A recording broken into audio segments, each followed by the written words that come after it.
YTN 라디오 김우성의 생생경제. 애청자 여러분 안녕하십니까. 김우성 PD입니다.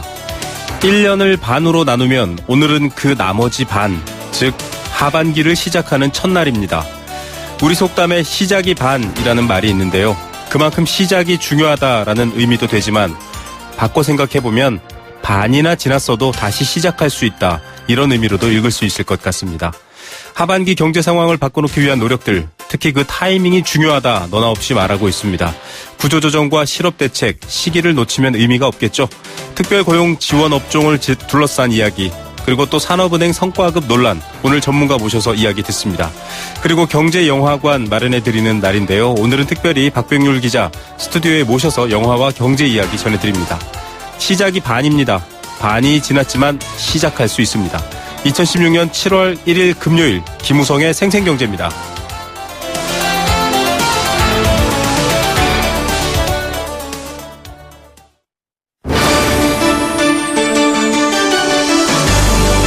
YTN 라디오 김우성의 생생경제.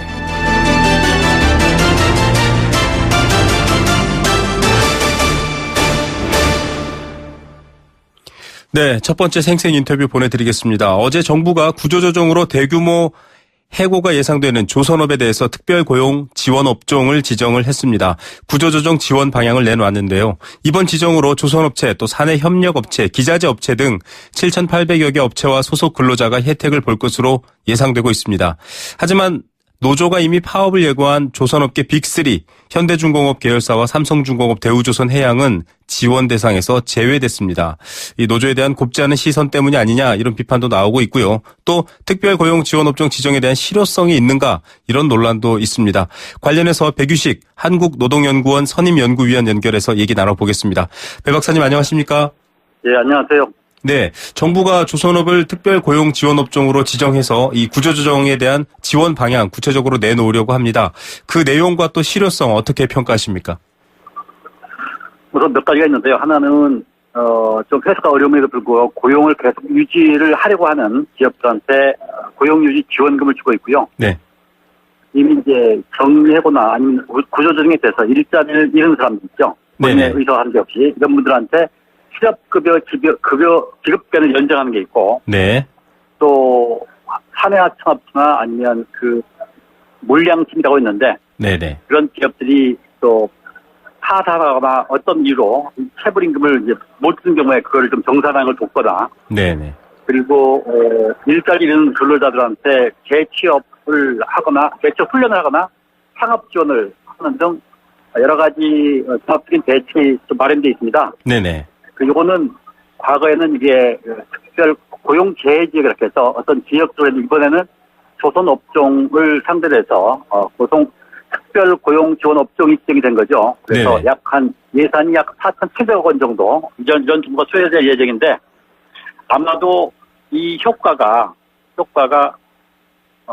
일자리 잃는 사람, 그다음에 대기업 정규직으로 있는 분들하고 그다음에 사내하청이나 물량층에서 일자리 잃은 분들한테 네. 아마도 어려운 분들한테 더 집중되는 식으로 이렇게 아마 지원책이 짜여진 것 같습니다. 그래서 어느 한쪽에서 보면 그게 실효성이 없다 할 수도 있겠지만 실제로 어려운 분들한테는 상당히 도움이 되리라고 생각이 듭니다. 예. 지금 고용노동부 자료를 보니까 중소기업은 75%, 또 대기업은 67%까지 고용유지 지원금을 확대한다, 이런 얘기가 나오는데요. 이 고용유지 지원금 조금 더 자세히 알려주시죠. 고용유지 지원금은요, 실제로 이제 일자 회사가 일감이 없거나, 네, 그래서 사람들을 내보내야 하는 상황에서 내보내지 않고, 네네, 계속 고용을 하고 있는 경우에 사용자가 휴업을 하더라도 우리가 임금을 줘야 하거든요. 네네. 임금을 줘야 하는데 임금을 주기가 좀 어렵지 않겠어요, 그죠? 네. 그런 경우에 이제 고용을 유지하는 대가 중에 고용을 유지하면서 회사가 지불해야 할 임금 가운데 일정액을 사용자한테 지원하면서 사용자가 근로자를 고용을 유지하게 하고 그 중에서 또 휴업수당이나 이걸로 해서 지불해야 할 돈을 임금으로 지불할 수 있도록 하는 거죠. 예. 그래서 고용을 유지를 일단 하게 만드는. 예. 그러니까 지금 당분간은 어렵더라도 조금 지나면 사실 경기가 좋아질 수 있는 환경에 있는 기업들 같은 경우는 그 시기만 넘으면 되거든요. 네네. 이런 경우에 고용 유지 지원금이 굉장히 효력을 발휘할 수 있는 거죠. 예. 자, 지금 뭐 기업이 이 근로자들 고용을 유지하고 있으면 뭐 최대 6만 원까지 지금 지원을 해주겠다 이런 얘기가 나오고 있고 정부 입장에서도 앞서 말씀하신 물량팀과 같은 이런 협력업체라든지 이런 부분에 좀 더 지원을 하겠다라는 초점을 얘기를 했지만 지금 사실 이 협력업체에 대한 지원도 기존 이 3사 지금 파업을 예고한 3사의 노동자들이라든지 이런 사람들과 협조가 되지 않으면 별로 효과가 없다. 또 오히려 이 불안정 노동에 대한 합법화라든가 또 파견법 개정에 대한 기회로 삼는 것 아니냐 이런 얘기가 나오고 있는데요. 그간에 사실 하청 구조가 좀 복잡해서 이런 얘기가 나오는 것 같거든요. 어떻게 보십니까? 그렇죠. 이게 지금 사내 하청업체가 전체 사내 하청에 고용되는 근로자 수가 20만 명이 약 13만 5천 명인데요. 네네. 2015년 말로. 그러니까 상당히 높은 비율이죠. 거의 뭐 67%를 육박하는 비율인데요. 네네. 만약에 조선 3사나 조선회사, 원청회사에서 일감이 없는 경우에, 네. 하청회사들 같은 경우 고용을 유지하고 싶어도 고용을 유지할 수 없는 단점이 있어요. 네. 그래서 고용유지 지원금이 하청회사에 얼마나 효과가 있을 것인가. 효력이 있겠느냐, 이런 것들은 의문의 여지가 있군요. 근데 이제 문제는 그런 데만이 아니라 실제로 일자리를 잃은 경우에, 네. 일자리를 잃은 사내 하청회사 근로자들이나 물량팀 근로자들한테는 이번 그 특별 고용업종 지정이 상당히 여러 가지 도움이 되죠. 네. 그래서 일률적으로 이게 실효성이 없다 이렇게 얘기는 어렵고요. 네네. 고용 유지를 하는 데는 얼마나 효과가 있겠는가라는 지적은 뭐 일면 타당한 게 있는데, 네네. 실제로 일자리를 잃는 사람들한테는 적지 않은 도움이 될 것이다. 이렇게 말씀드릴 수가 있겠습니다. 예, 뭐 물량팀을 구성하고 있는 분들이 사실 좀 표현이 그렇지만은 뭐 하루 벌어 하루 산다 이런 느낌처럼 이 작업 건수가 있을 때 어떤 수당을 받기 때문에 도움이 되는 면은 있을 겁니다. 그런데 정작은 이 지금 조선업계 빅3 지금 노조가 파업을 예고하고 있고 빠졌거든요. 그 대책에서 이 부분에 대한 정부와의 갈등이 첨예한데 이 빅3가 빠진 이유는 좀 어떻게 보십니까? 그간 뭔가 협상이 잘 안 되고 있었나요? 정부 관계자하고 이번에 특별 고용업종 지정을 위해서 현장을 다녀온 분들 얘기를 들어보니까, 네. 조선 3사, 특히 대기업에 속해 있고, 즉 정규직들 같은 경우는, 네네. 그나마 대기업들이 아직 배우자 선수도 다른데 좀 여유가 있어서, 네. 기업 수준에서 좀 자구 노력을 할 필요가 있겠다. 네. 그리고 고용 유지도 상당 부분이 되고, 실제로 일자리를 잃는 경우에, 가령 명예퇴직 같은 일자리를 잃는 경우에도, 명예퇴직금 같은 게 적지가 않은데, 네. 사내 하청회사나 물량팀 같은 게 그렇지 않다. 그래서 일단 기업 수준에서 좀 더 노력을 해보는 게 어떠냐, 뭐 이런 취지가 있는 것 같고요. 네네. 그런 지적은 일리가 있다고 봐요. 근데 이제 문제는 이게, 노동조합의 파업 결의하고 같이 맞아떨어져서, 네. 그거에 대해서 약간의 정부가 약간 맞대응을 한 것 같아서, 네. 모습은 모습은 뭐 이렇게 썩 좋지는 않은데, 정부도 제가 보기에는 조선업계에서 지금 정규직들하고 대기업 쪽에 속해 있는 정규직들하고 그다음에 사내하청이나 물량팀하고 너무 조건이 다르기 때문에, 네네. 사실 지원을 우리가 약한 어려운 근로자들은 집중할 수밖에 없거든요. 네네. 그런 취지를 이해하면서 가능하면 서로 협력해서 가령 가능한 수준에서 노동시간 같은 걸 줄여서 일자리를 유지하고 숙련 인력을 보호하는 이런 건 사실 정부나 노사 할 것 다 찬성하고 있거든요. 네. 그러니까 그렇게 협력할 부분도 있는데 이런 부분에 대해서 좀 서로 대립하고 있는 것 같아서 안타깝습니다.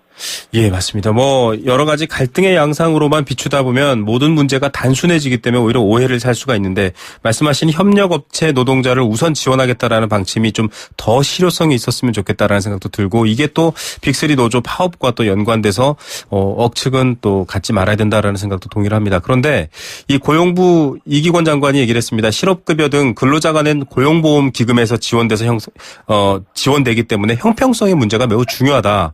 특별 고용 지원 업종으로 지정해서 지원하고 또 실업급여 연장하고 이렇게 하려면 국민에게 설득력을 갖는 게 굉장히 중요하다. 이 이야기에서는 조금 더 많은 생각을 해볼 수 있거든요. 어떻게 보십니까? 지금 최근에 이제 대우조선 사태가 많이 터지고 있잖아요. 네네. 거기서 보면 여러 가지 비리나 문제가 많은데 거기다가 국민 책임을 퍼붓는 거에 대해서는 국민들이 따가운 처지는 이게 사실이에요. 네.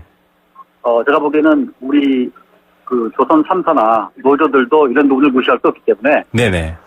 앞으로 아직까지는 사실은 정말 어려운 구조조정이 아직은 조금 여유가 있어요. 왜 그러냐면 아직 물량이 남았네. 네. 근데 수주가 들고 물량이 자꾸 떨어져가면 정말 이제 구조조정 문제가 더욱 심각하게 많은 근로자들 일자리를 잃을 수 있거든요. 네네.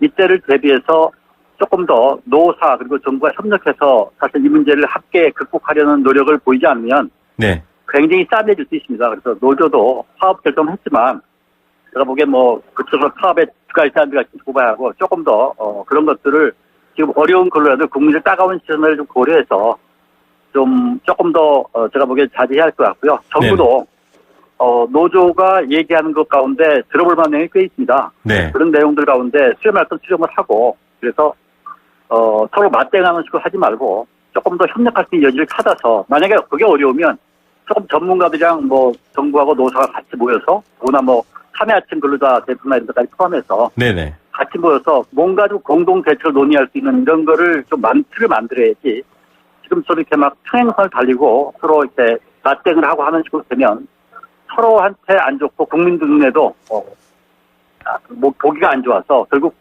조선 산업을 우리가 살리고 향후에 새로 돌아올 조선의 수주가 이제 주문이 증가할 때 네네. 결국 그때 대비해서 조선이 잘 경쟁력을 갖추고 있어야 하는데 네네. 그 사이에 좀 많이 서로 다투고 하느라고 그런 것들이 좀 타격을 받을까봐 걱정입니다. 예, 뭐 말씀하신 부분에 대해서 많은 분들이 우려하십니다. 지금 노사가 힘을 모을 때 아닌가. 그러려면 결국 노조의 목소리도 듣고 또 사측과 정부의 어떤 대책도 서로 얘기가 돼야 되는데 이 평행선을 달리고 있습니다. 지금 박사님이 어떤 인터뷰에서도 하신 얘기지만은 이 지역별로 이미 이제 실직자라던가 이런 해고 문제에 대해서 희망센터 같은 것들이 있지 않습니까? 그런 예. 곳에서 이제 재취업이라던가 이런 뭐 여러 가지 지원을 하고 있는데 현재 있는 구조로는 좀 어려울 수 있기 때문에 지금 좀 새롭게 이 판을 짜야 된다 이런 취지의 얘기도 하셨던데요. 하나는요. 지금 희망센터들이 네. 지역 단위로 만들어지고 있어요. 근데 제가 보기에는 조선 3사 같은 경우에는 안에 훈련센터 같은 것도 있고요. 네. 그다음에 내부에 훈련시설뿐만 아니고 건물들도 있고 해서 정부가 좀 대기업들의 특히 이제 일자리 잃은 분들이 그 희망센터를 지역별로 좀 만들어서 대기업 중심으로 네. 그분들이 대기업 정규직만이 아니라 그 회사에 대한 사내하층 근로자들이나 물량층 근로자까지 끌어안고 거기서 훈련도 받고 상담도 할 수 있게끔 네. 이렇게 좀 하면 훨씬 더 기존에 일하던 사람들이 출근할 때도 생기고 네. 또 새로 뭐 건물을 만들거나 뭐 따로 멀리 좀 이동을 해야 하는 훈련받기 위해서 이런 것도 틀어줄 수 있고 그게 하나 좀 필요하고요. 네. 또 하나는 이번에 특별 고용업종 지원된 거 가지고는 우리 지금 조선산업의 구조적 규모가 생각보다 굉장히 클 수 있기 때문에 네네. 지역에 미치는 업종에 미치는 힘이 굉장히 커서 좀 부족하다 이런 글이 많습니다. 그래서 조금 더 구조적인 기금이라든지 그러니까 우리 고용보험이 굉장히 어려운 근로자들 특히 대량으로 구조적인 돼서 쏟아져 나올 근로자들에 대한 대체로 좀 부족한 점이 있기 때문에 네. 구조적인 기금 같은 걸 좀 별도로 설치하는 게 필요한 게 아니냐 이런 논의도 있고요. 네. 그다음에 그거 이외에도 조금 더 공공사업을 좀 벌이되 공공사업이라는 게 없는 걸 만드는 게 아니고 사회적으로 굉장히 긴밀하게 필요하고 했어야 할 작업인데 그동안 돈이 좀 부족해서 못했던 네. 하수도 새는 상하수도 문제라든지 뭐 이런 그다음에 좀 각종 설비 있죠. 발전이라든지 네. 그다음에 지금 뭐 신고리 원전 5, 6호 얘기 뭐 지역 사회는 좀 갈등이지만 이렇게 해서 문제나 이런 데서 조금 더 일거리들을 조금 더 일부러 만드는 건 아니고 필요한 것들을 좀 조기 발주하거나 네네. 조금 더 철저하게 차발적으로 발전해서 하면 일자리를 잃게 되는 근로자들이 거기 일할 수 있는 그걸 기회를 마련할 수 있다고 생각이 됩니다. 예, 박사님께서는 이 지금 신고리 원전 5, 6호기 건설에 이제 일단 이런 SOC 사업에 대규모 일감을 만들어서 실직자 우선 채용하겠다. 이 방안은 좀 실효성이 있다고 보시는 건가요? 그게 그러니까 이 조선업종에 일하고 있는 근로자들의 직종이 다양합니다. 네네. 그래서 모든 직종의 근로자들한테 혜택이 가지 않겠지만 네네. 해당되는 직종들이 많이 여기에 같이 필요한 근로자들이 많거든요. 네. 적어도 그런 부분에 대해서는 이쪽에 상당히 일거리를 제공할 수 있기 때문에 모든 사람들이 골고루 가지는 않지만 어쨌거나 중요한 조선산업에서 실직되는 분들에 대해서 나름대로 대안적인 일자리를 마련하는 좋은 방안이 될 수 있겠다 생각이 듭니다. 예. 앞서 말씀하셨던 것처럼 지금 이 조선업계 같은 경우는 굉장히 숙련 기술 또 이 건설도 집약되어 있기 때문에 굉장히 복잡한 기술이 많기 때문에 재교육할 수 있는 어떤 교육의 기능으로 확대 개편하자. 이 얘기도 참 좋은 아이디어인 것 같은데 어쨌건 지금 노동계 입장과 또 회사, 정부의 입장이 다릅니다. 평행선을 긋고 있고요. 특히 이 노조 3사의 노조 파업으로 굉장히 어려운 국면이 마련되고 있는데 좀 타협하거나 중간에서 어떤 다른 대안으로 좀 이 지금 갈등의 평행선을 좀 만나게 할 수 있는 방안이 없을까요? 저는 국회가 좀 역할을 해야 한다고 봅니다. 국회가요? 정부도 물론 역할을 그동안 계속 하고 있고, 특히 이제 취약한 근로자를 중심으로 하고 있지만, 국회가 좀 역할을 해서 국회가 좀 노동자 얘기도 듣고, 그 다음에 기자재업체 얘기도 듣고, 사내화업체 얘기도 듣고, 네네. 이렇게 해서 여러 가지 얘기를 듣고, 그 다음에 정부도 같이 참여해서 좀 뭔가 사회적으로 이런 여러 가지 좀 어려울수록 사실은 이런 것들을 얘기를 많이 들어주는 게 굉장히 중요하거든요. 네네. 그래서 이제 그런 걸 종합해서 대책을 세우는 게 필요한데 정부는 직접적으로 정책 당사자이기 때문에 네. 굉장히 그런 부분에 대해서 부담을 느껴요. 근데 이제 네. 국회는 일단 듣고 그런 걸 정부에 전달하거나 법으로 만들어서 하는 이런 책임이 있기 때문에 국회에서 적절한 역할을 하면 그걸 걸러서 정부한테 전달할 건 전달하고 또 법으로 뒷받침하고 이런 역할이 필요한데 국회에서 아직까지 부분적인 뭐 그런 토론을 갖고 있긴 했지만 조금 더 국회가 요것들을 의견을 수렴, 이런 여러 가지 다양한 어려움들이나 요구들을 수렴해서 그 중에 걸러낼 걸 걸러내고 그 중에 정치로 뒷받침하고 정부에 전달할 건 하고 해서 정부랑 분업하는 가운데 이분의 대책 내지는 국회가 나름대로 역할을 좀 하는 게 필요하다고 봅니다. 예. 자, 이 조선업 대량 실업도 구조조정 문제를 앞두고 좀 국회의 역할이 필요하다라는 얘기로 저희가 결론 맺어야 될 것 같습니다. 오늘 말씀 여기까지 듣겠습니다. 감사합니다. 네, 감사합니다. 네, 백유식 한국노동연구원 선임연구위원이었습니다.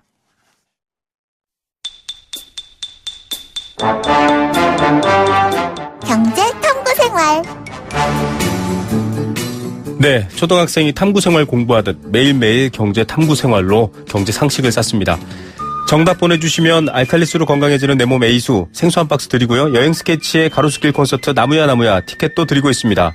도심 속 꿈의 놀이터 일산 원마운트에서 워터파크 이용권도 드리고 있습니다. 단문 50원, 장문 100원에 정보 이용료 부과되는 샵 0945, 우물정 0945번 문자 메시지 보내주셔도 되고요. 스마트폰 앱 예스로도 참여하실 수 있습니다.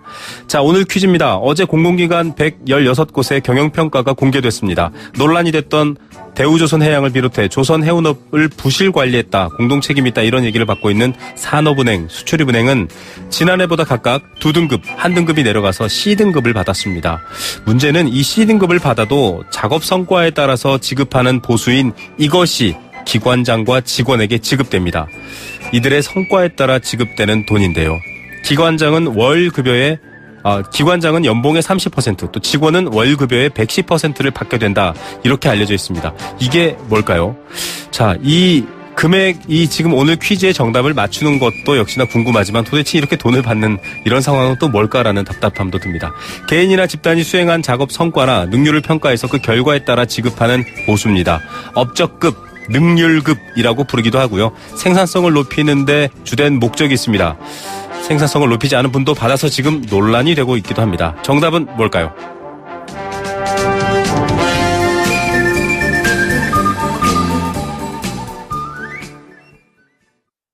네, 생생경제 일부 포스코와 함께했습니다. 잠시 후 2부에서 뵙겠습니다. YTN 라디오 캠페인 물 없는 한라산, 물 없는 제주 바다를 상상할 수 있나요? 제주의 아름다운 자연과 풍경은 깨끗하고 건강한 물이 있기에 가능합니다. 제주를 아름답게 만들어주는 건강한 물은 우리의 몸과 마음도 아름답게 만들어줍니다. 건강한 몸과 마음을 지키는 일, 아름다운 물을 사랑하고 지키는 일에서부터 시작됩니다. YTN 라디오 아름다운 물 캠페인은 광동제약과 제주특별자치도 개발공사와 함께합니다.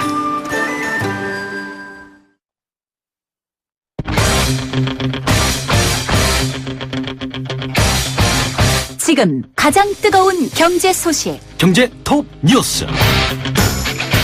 주요 경제 지표들이 나오고 있습니다. 우리 경제 근간인 수출, 오늘 지난달 실적도 나왔거든요. 우리 성적표, 경제 성적표 어떨지 잠시 전해드립니다. 소비자 물가도 나왔습니다. 실제 소비자 물가와 주머니 물가는 조금 다르지만 어떤 영향들이 있는지 알아보겠습니다. 여름철입니다. 아이스크림 사 먹는 아이들 많은데요.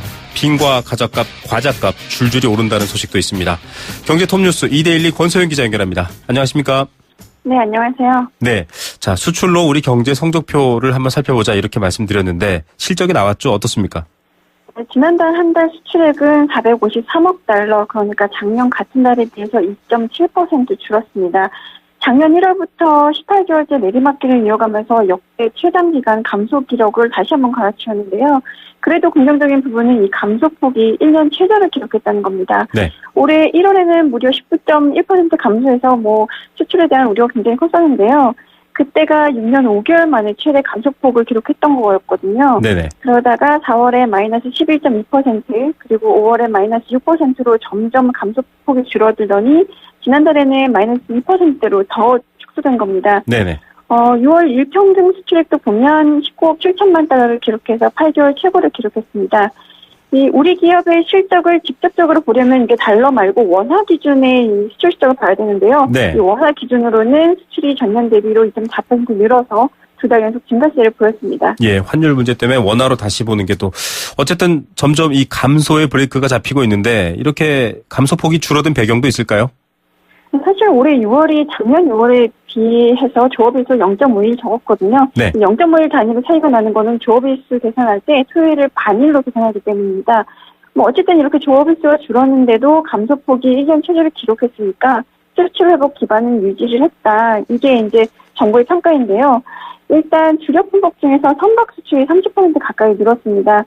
지난달에 고부가가치 선박인 해양 플랜트 세척 그리고 LNG 운반선 세척이 수출이 됐거든요. 네네. 그리고 컴퓨터 수출도 20%가량 증가하면서 전체 수출을 견인했습니다. 그리고 철강이나 반도체 부문 수출이 줄어들긴 했는데 각각 2.3%, 0.5% 줄어서 감소폭이 좀 둔화됐습니다. 그리고 수입액은 337억 달러, 그러니까 지난해보다 8% 감소했는데요. 네네. 그래서 지난달 무역 수준은 116억 달러 흑자를 기록했습니다. 네. 이 흑자폭은 사상 최대치고요. 2012년 2월 이후에 53개월째 흑자를 이어간 겁니다. 네. 다만 수출보다 수입이 더 많이 줄어서 가능한 이 불황형 흑자라는 거는 좀 아쉽습니다. 예, 불황형 흑자 저희가 항상 드리는 말씀인데요. 이 수출 분위기 앞으로 좀 돌아설까요? 일단 7월에는 조업일수가 작년 같은 기간보다 1.5일 적거든요. 그래서 7월에는 눈에 띄게 좋아지기는 좀 어려울 것 같은데 8월 이후에는 회복세를 보이지 않겠냐 이런 기대가 좀 나오고 있습니다. 워낙 상반기에 세계 경기나 교역이 좀 둔화가 됐고 저유가 때문에 단가 하락 같은 부정적인 요인이 좀 많았거든요. 네. 그런데 하반기에는 그래도 세계 경제나 교역 여건이 좀 개선이 되고 이제 유가도 조금 어느 정도 올라온 수준이고 그러면서 이제 주력 수출 품목의 단가가 좀 안정이 되면서 수출도 나아질 것이다 이런 전망입니다. 하지만 브렉시트 때문에 불확실성이 상당히 높고 영국이나 유럽연합 경제도 어느 정도 영향을 줄 수밖에 없으니까 이런 게 좀 걸림돌이 될 수도 있고요.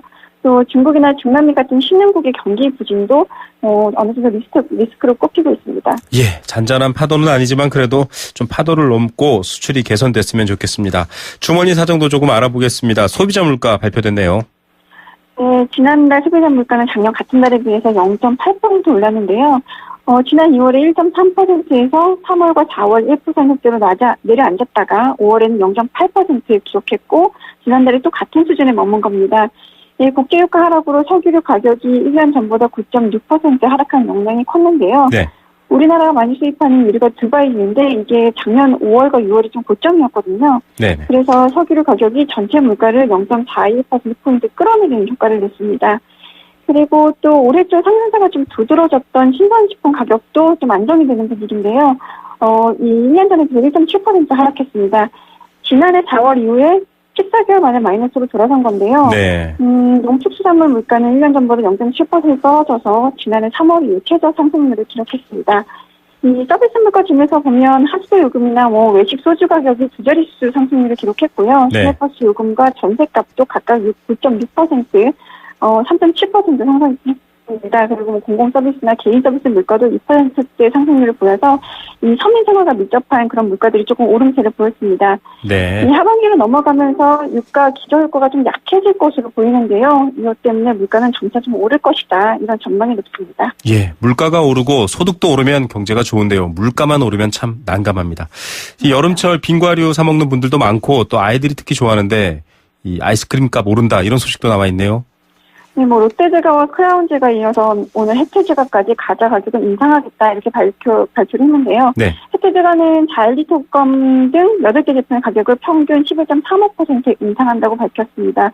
가격을 낮추거나 중량을 늘려서 실제 가격이나 효과를 낸 제품도 있긴 한데 이런 제품 한 3개 정도에 불과하고요. 일단 지난 한 3, 4년간 가격 조정을 하지 않았기 때문에 지금 원가 압력을 감당하기 어려운 수준까지 높아진 일부 제품에 대해서는 가격을 올리겠다. 이게 이제 회사 측 설명인데요. 네. 크라운 제거도 지난달 3일 빅파이 같은 이제 11개 제품의 가격을 평균 8.4% 인상했고요.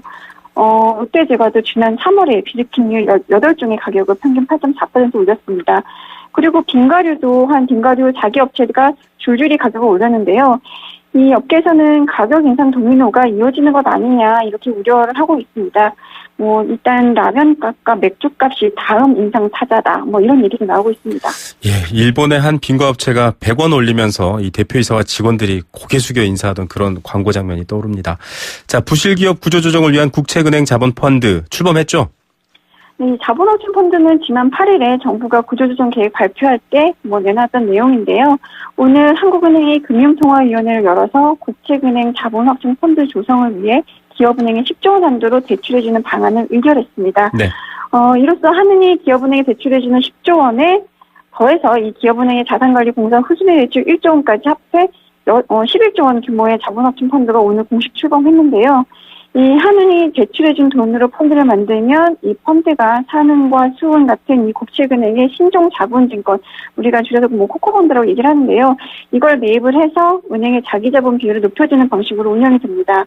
이 3월 말 현재 산업은행과 수출입은행의 BIS 기준 자기자본 비율을 보면 각각 14.6% 그리고 9.9%인데요. 네.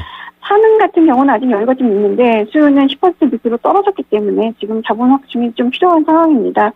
그래서 이 펀드로 수은에 대한 출자는 오는 9월쯤 이루어질 것으로 보입니다.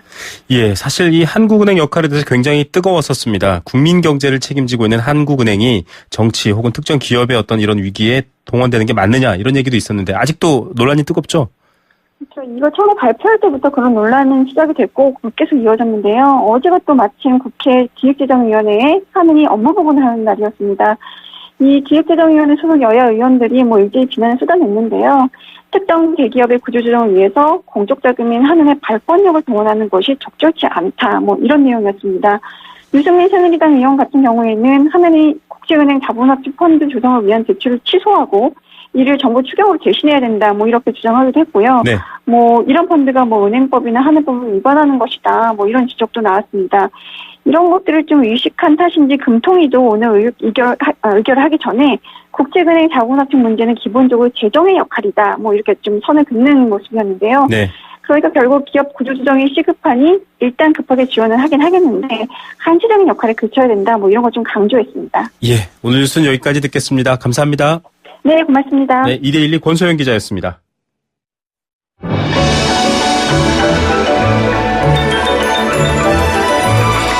오늘의 경제를 들여다보는 시원한 창. YTN 라디오 김우성의 생생경제 생생 인터뷰. 네, 오늘 특별 고용 지원업종 얘기부터 시작해서 방금 뉴스까지 지금 나라의 경제에 먹구름이 되고 있는 이 부실기업과 구조조정 얘기해드리고 있습니다.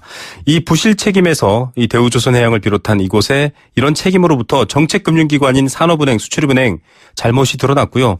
또 공동 책임을 져야 한다 이런 얘기도 나오고 있습니다. 심지어 시중은행들이 대손 충당금을 통해서 위험을 회피하려고 할 때 오히려 더 악화시켰다 이런 비판도 받고 있습니다. 이런 산업은행에 대해서 애청자 여러분께서는 점수로 따지자면 몇 점 주시겠습니까? 그런데 이들 공공기관 평가에서 몇 점을 받았는지 아십니까? 2014년은 A등급, 올해 즉 2015년도에 대한 기준으로는 C등급을 받았습니다. 이에 따라 최근 AIIB 사퇴 파문을 일으킨 홍기택 전 회장에게 기본급의 30%인 5,530만 원을 성과급으로 지급할 수 있게 됐습니다. 이게 도대체 무슨 얘기일까요? 전문가와 함께 이 문제 짚어보겠습니다. 지금 해외에 계신데요. 어렵게 연결해 주셨습니다. 명지대학교 경영학과 문종진 교수 연결합니다. 교수님 안녕하십니까?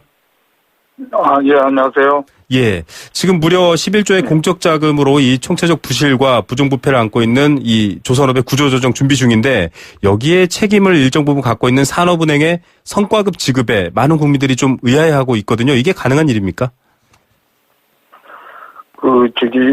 경영평가에서 산업은행이 2회 연속 결손을 본 그런 경영 상태인데도 불구하고, 네. 이와 같이 경영평가 등급을 받은 부분은 굉장히 너무 온건적인 평가로 평가가 됩니다. 네네. 이와 같은 이유는 제가 볼 때, 금융공기업의 경우는 금융위에서 직접 평가를 하는데, 네. 다른 공기업의 경우는 이제 기획재정부에서 직접 하고 있거든요. 네네.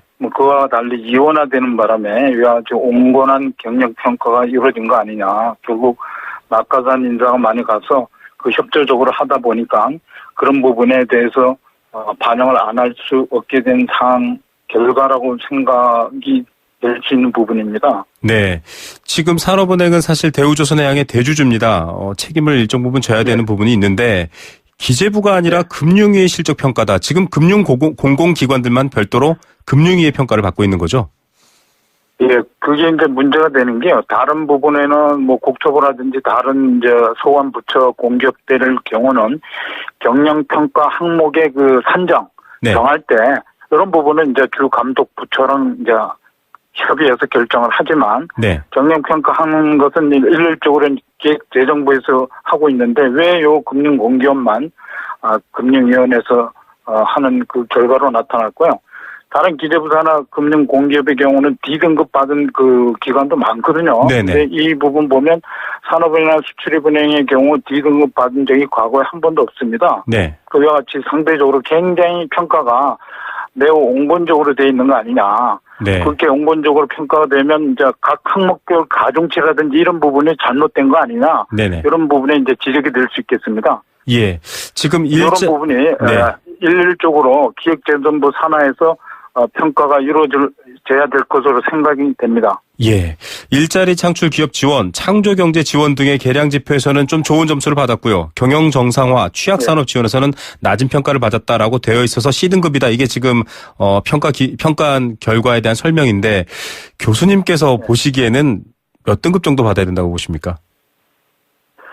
2회 연속 결손이 된 이런 부분에 대해서는 모든 결과치는 단기 순이익으로 나타나는 부분이거든요. 네네. 비록 정부에서 지원하는 방향 쪽으로 자금을 지원한 부분에 대한 평가가 물론 반영이 돼야 되지만은, 네. 궁극적으로 종합적인 결손을 냈다는 부분에 대해서는 납득하기 어려운 부분이기 때문에 굉장히 C등급 받기는 너무 좀 일반적으로 생각할 때 너무 평가가 좋게 나온 거 아니냐 이런 생각이 드는데, 네. 자기 식구 감사기가 아니냐 이런 생각이 듭니다. 예, 그런 부분들 지금 양파 껍질을 까듯이 이 대우조선해양을 깠더니 산업은행이 나오고 산업은행을 깠더니 지금 또 이런 평가에 대한 불만들이 국민 여론들이 일어나고 있습니다. 국토부 산하나 다른 공공기관은 다 기재부 평가를 받고 있는데 이 금융위의 평가를 받은, 네. 산업은행 결국은 A등급을 받을 경우에는 기관장 연봉의 100%를 성과급으로 주고요. 직원들은 월급의 180%를 주고 있습니다. 이게 납득하기 어려운 부분이 있는데 산업은행이 이런 논란을 좀 의식해서 외부 인사가 주축이 된 혁신위원회를 출범해서 좀 환골탈퇴하겠다 이렇게 얘기를 했거든요. 좀 가능하다고 보십니까? 네. 교수님 어떻게 평가하십니까? 외부 인사를 여러 명 참여시킨 경영평가위원회를 위원회 조직을 한다 그러는데 이런 부분은 책임을 분산시키고 그리고 참여한 분들한테 같이 책임을 공유하는 체제로 되기 때문에, 네. 큰 효과가 날 것 같지는 않고요. 궁극적으로 산업은행의 지배구조를 독립적으로, 네. 제대로 된 사람이 와야 되는 그 부분이 가장 중요한 것으로 생각이 됩니다. 예. 지금 앞서도 언급됐던 홍 전 회장 같은 경우에는 자기는 결정권한이 없었다 이런 항변을 하기도 했었습니다. 지금 가계, 청년, 중소기업 등 국민경제가 겪고 있는 고통과 부담에 비하면 대기업, 산업은행, 정치권에서는 너무 아니라고 또 보호주의 아닌가 이런 비판도 있습니다. 그런 논란 때문에 교수님이, 네. 어느 인터뷰에서 징비록을 만들어라 이렇게 제안하셨더군요. 이게 어떤 내용입니까? 네, 징비록이라는 얘기는 우리 모든 의사결정을 할 때, 네. 그 의사결정에 대한 기록을 남기라는 얘기입니다. 예를 들면 기업들의 경우 이사의 의사록에 보면 이사들이 한 얘기 한 토시까지 다 기록을 하고 있는데, 네. 이 구조조정 관련해서 자금 지원이 이루어지는 이런 회의에서 그런 기록이 없다. 이거는 굉장히 심각한 부분이죠. 네. 만약에 그게 없다면 산업은행이 아주 경영을 굉장히 방만하게 했다는 그런 얘기가 되고요. 그런 기록이 회의하게 되면 회의 결정사항이 무엇인지 참가자가 무엇을 얘기하는 부분인지 이런 부분을 다 기록을 남기게 돼 있습니다. 네네. 이런 부분이 없다고 그런 얘기는 이제 그런 기록을 공개하지 않는 거 아니냐, 은폐하지 않는 거냐 이런 의구심이 들고요. 그건 반드시 있어야 되겠죠. 네. 그래서 그런 부분을 가지고 의사결정 단계마다 누가 참여해서 무슨 얘기를 했는지 산업은행도 좀 답답한 얘기가 본인들에게 문제가 있다고 하면 그 상대방 참석한 사람을 설득할 수 있는 논리와 분석 보고서를 가지고 얘기를 하면 되거든요. 네네. 그런 부분이 미흡하니까 그 상대방을 설득하지 못하고 결국 정치권이나 우리 그 정부의 의견을 수용한 거 아니냐 이런 이제 생각이 들게 되죠. 예. 이렇게 공개되지 않은 부분에 대해서는 의사결정을 반드시 기록화하고 남겨서 거기에 대한 소재 책임을 물어야 된다는 얘기입니다. 네, 맞습니다. 지금 여러 가지 이 비공개 회의에 대한 비판들이 많이 여론에 일고 있거든요. 좀 이런 부분들 책임져야 또 그만큼 존중받을 수 있다라는 것도 당국자, 책임자들이 그렇습니다. 알았으면 좋겠습니다. 예, 교수님 해외에 계신데 연결해 주셔서 감사드립니다. 네, 명지대학교 경영학과 문종진 교수였습니다.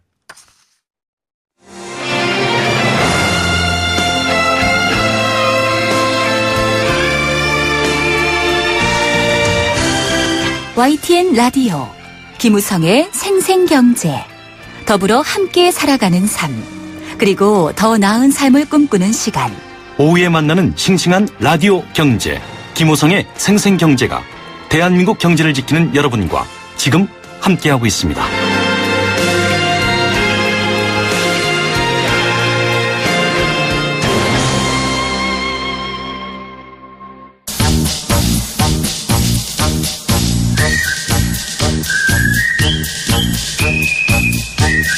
스크린에 담긴 경제 이야기, 경제 영화관.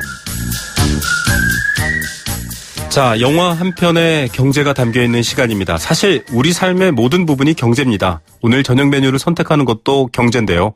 한 편의 영화처럼 경제 이야기 전해주시는 분입니다. 경향신문 박병률 기자신데요. 오늘 창밖에 비가 내리는 이 스튜디오에 직접 와주셨습니다. 안녕하십니까, 기자님? 네, 안녕하세요. 예. 네. 이 전화로 뵙다가 스튜디오에서 이렇게 또 오늘 특별히 뵙게 됐는데. 네. 비가 굉장히 많이 오고, 번개도 치고 이러거든요. 네. 이런 비 오는 날에 떠오르는 영화 있으신가요?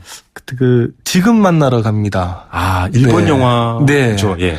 여름 장마철에 이제 원래 죽었던 엄마가 나타나죠. 네네. 그래서 이제 아이랑 이제 같이 시간을 겪는 영화인데 네. 꼭 이렇게 비가 많이 오는 특히 또 장마철 같으면 저는 꼭 그 영화가 좀 많이 좀 떠오릅니다. 저는 제가 라디오 PD가 되고 싶어서 노력한 이유 때문인지 과거 영화 접속 보시면 한석규가 네. 이 라디오 PD로 나오지 않습니까? 네. 그러면서 이렇게 흘렀던 음악들 이런 것들이 좀 떠오르는데 네. 예. 자, 오늘도 어쨌든 저희가 이 영화 같은 아름다운 얘기 하지만 그 안에 들여다보면 아주 뜨거운 경제 이야기 전해드립니다. 네. 달라스 바이어스 클럽 이런 네. 영화를 가지고 나오셨네요. 네, 의료에 대한 얘기인데요. 이 사실 의료라는 게 우리가 사람을 살리는 기술이다 이렇게 봐야 되는데 또 누군가에게는 또 돈벌이의 수단이 또 되기도 합니다. 네. 특히 이제 그 자본주의 사회에서는 이게 의술이 의료 산업이라는 이름으로 또 바뀌기도 하는데요. 이제 이쯤 되면 이제 의료는 공공재 성격을 잃어버리고 또 경제제로서 또 대접을 받기도 합니다. 네. 그러다 보니까 병원과 약국 그리고 이제 보건 당국 간에는 어떤 좀 커넥션이 또 형성될 수도 있는데요. 네. 요 달라스 바이어스 클럽 이 의료 산업의 커넥션에 대한 현실적인 좀 고민을 해보게 하는 그런 영화입니다. 예, 저도 한 잡지에서 이 영화를 소개하는 걸 봤었는데 어떤 내용이죠 주로? 네, 에이즈 치료제를 둘러싼 이제 한 남자의 투쟁기다. 네. 이렇게 한마디로 이렇게 말씀을 드릴 수가 있을 것 같은데요. 이 전기 기술자인 론 우드루프라는 사람이 있습니다. 이게 그냥 전형적인 이제 이분은 아메리칸 블루칼라입니다. 네. 술도 좋아하고요. 여자친구도 많고 또 로데오 경기도 즐기는 이런 사람인데 어느 날 이제 전기 감전 사고를 당해서 병원에 입원했는데 이 혈액 검사를 받다 보니까 자신이 HIV에 감염됐다. 이 사실을 알게 됩니다. 네네. 그래서 이제 필요한 게 이제 AZT라는 약이 있다는 얘기를 듣고 요거 좀 처방을 받기를 원하는데 병원이 거부를 합니다. 그러니까 이제 멕시코 건너가서 이제 이 약을 좀 구하려고 하는데 근데 알고 봤더니 이 AZT라는 약보다도 오히려 이제 비타민이나 단백질제를 먹고 또 독성이 약한 항바이러스제 이런 걸로 치유하면 면역력으로 이 에이즈를 치유할 수 있다라는 사실을 알게 됩니다. 네네.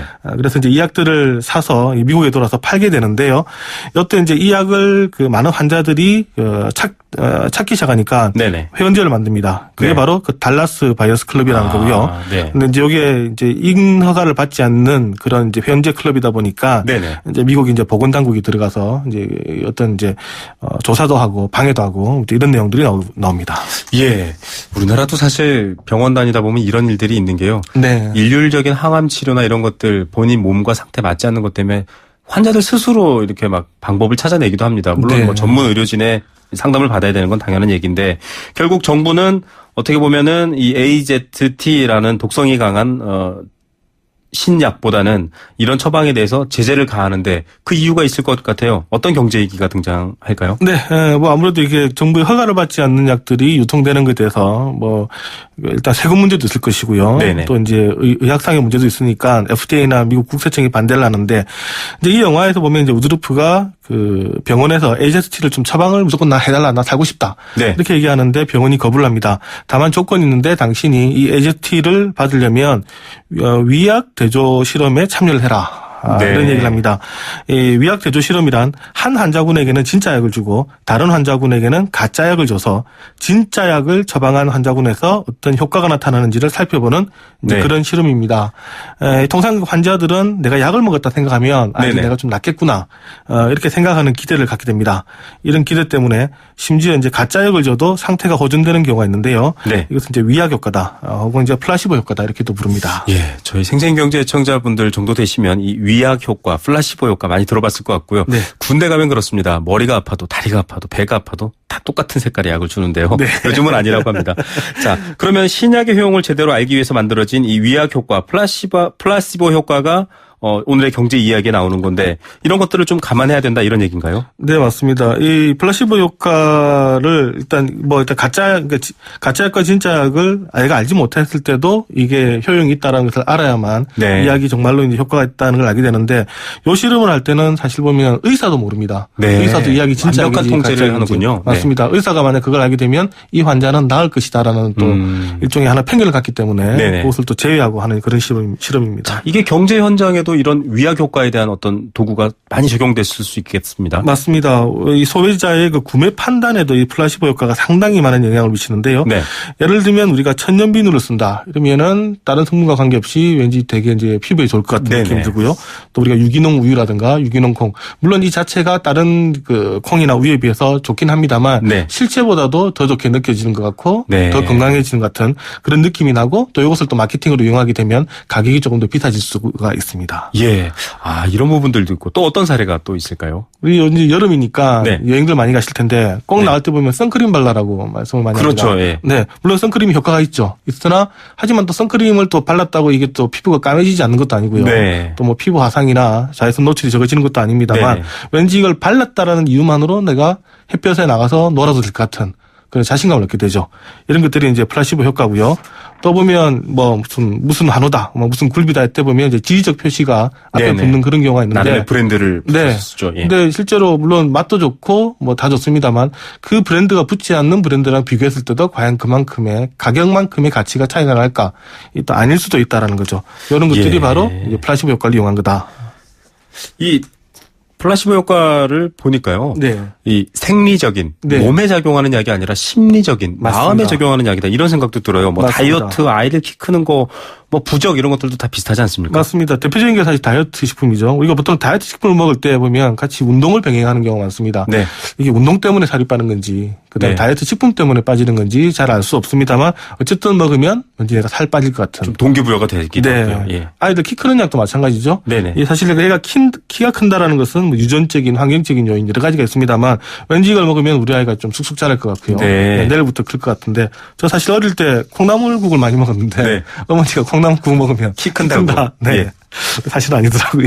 예. 뭐, 모든 이에게 똑같이 적용되지는 않을 것 같습니다. 네. 저는 어렸을 때 봤던 만화를 보면요. 네. 이 올리브가 구해줘요 뽀빠이 하면은 이 깡통캐를 탁 따고 이 시금치를 먹고 네. 구해주지 않습니까? 네. 그 어릴 때 저 시금치 굉장히 많이 먹었거든요.